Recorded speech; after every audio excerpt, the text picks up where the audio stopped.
Euro dizelga Volvo Euro 6 mashinasi 600 ot kuchiga ega bo'lgan mashina kelgan. Buni polni sistemalarini diagnostika qilib, to'plinoy sistemalarini diagnostika qilib ko'rdik. Shofrakani aytishiga qaraganda mashinani rasxodi 50 tagacha chiqib ketgan, mashina umuman tortmaydi. Buni polni farsunkalarini yechib tekshirib ko'rganimizda farsunka umuman sepmay qolganlari ham bor. Ichida davlini tashlavyapti.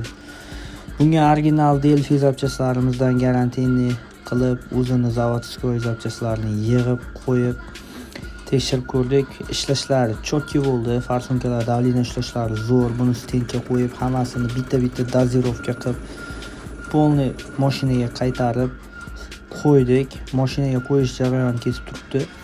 Ko'rib turganingizdek, polni original zapchalardan qo'yib beramiz. Kimga shunaqa xizmatlar kerak bo'lsa, bemalol aloqaga chiqaveramiz. Mashinani tayyor bo'lgan, yurgan paytida Shopir akam o'zi haydab ko'rib, chotki bo'ldi akalar, rahmat deb ketdi. Kimga shunaqa xizmatlar kerak bo'lsa, bemalol Euro dizelga aloqaga chiqaveramiz akalar.